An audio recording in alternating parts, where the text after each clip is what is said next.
এবার বাড়িতে এসে এই ভাটি পুজোটা পেলাম। আর ভাটি পূজা আমরা কিভাবে করি সেটাই তোমাদেরকে শেয়ার করব। সাথে থাকছে আরও অনেক কিছু, দেখতে থাকো পুরো ভিডিও। আজকে এই যে ভাটি পুজোর দিন সকালবেলা এই যে দেখো ভাটি ফুল নিয়ে এসেছে। সকাল থেকেই মনটা বলতেছিল যে আজকে যেহেতু ফাল্গুন মাসের শেষ দিন, যদি একটু ভাটি পূজা করতে পারতাম। ছোটোবেলার অনেক স্মৃতি জড়িয়ে আছে এই ভাটি পূজার সাথে। কিন্তু ভাবতে ভাবতে এই যে একটা ঠাকুরমা এসে বলল যে ভাটি পূজা হবে, আমি ফুল নিয়ে এসেছি কিন্তু কুলা পাচ্ছে না, কুলা সাজাতে হবে। তা সাধারণত কুলাতে করেই এই ভাটি পূজা করা হয়।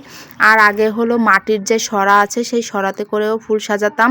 আমি তো অনেকটাই মন খারাপ করতেছিলাম, এবার হয়তো বাড়িতে এসেছি কিন্তু ভাটি পূজা হয়তো করা হবে না। কিন্তু যখন ঠাকুরমা এসে বলল, ঠাকুরমা হয় না, আমার হয়তো বুড়োমা হয়, কিন্তু আমি ঠাকুরমা বলতেছি তোমাদের বোঝার সুবিধার্থে আর কি। তা তখন আমার মনটা এতটা ভালো হয়ে গেল।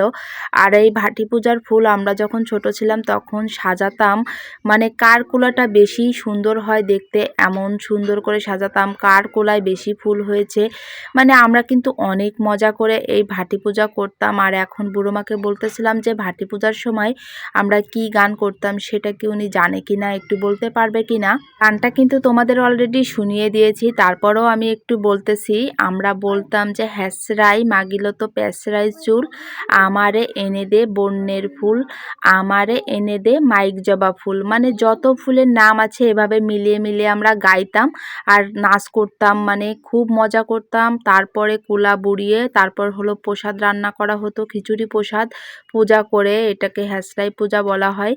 সবাই সবার কুলা নিয়ে একই জায়গায় রাখতাম। আর তারপরে প্রতিযোগিতা কারটা বেশি সুন্দর লাগছে, তাই এখানে একটা ঠাকুরমা হলো ফুলের ডালা নিয়ে এসেছে, সেটাও আমি একটু ভিডিও নিয়ে নিলাম।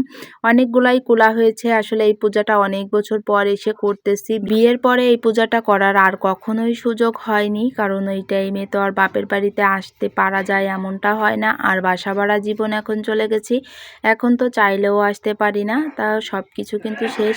এখন এই কুলার ফুলগুলো হলো জলে ডুবিয়ে দিতে হয় বেলা ডোবা, মানে বেলা ডোবার আগে, দুপুরটা গড়ানোর পরে। তারপর সব কুলা ধুয়ে জল এনে পিঁড়িটা আবার লেপতে হয় আর পূজা করে এই যে এখন প্রসাদ মাখানো হচ্ছে। প্রতিটা স্টেপ নিতে পারিনি কারণ আমাদের বাড়ি থেকে এখানটা একটু দূরে, তা যতটুকু পেরেছি তোমাদেরকে দেখানোর চেষ্টা করেছি। তোমাদের এলাকায় ভাটি পূজা হয় কিনা অবশ্যই জানিও। আমরা ভাটি পূজা অথবা কুলা পূজা নামেই চিনে থাকি। তোমরা কি পূজা নামে চিনো অবশ্যই জানিও। আর ওই দিন ছিল হলো উড়াকান্দি স্নানের আগের দিন।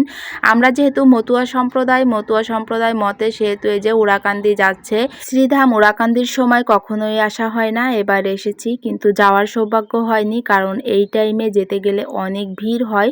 আর যেহেতু আমার বাবুটা ছোট, ওকে নিয়ে যাওয়াটা অনেক কষ্ট। ভাই গিয়েছে কিন্তু আমরা কেউই যাইনি।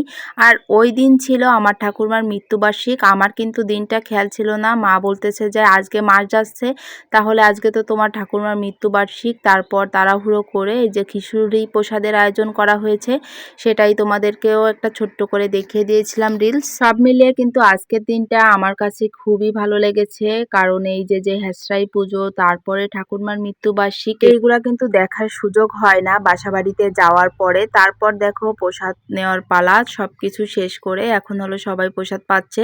ভিডিওটা তোমাদের কাছে কেমন লেগেছে অবশ্যই কমেন্ট বক্সে জানিয়ে যেও। ভালো লাগলে লাইক কমেন্ট শেয়ার করে আমার পেজের সাথে থেকো। ধন্যবাদ সবাইকে পুরো ভিডিওটি দেখার জন্য। টাটা।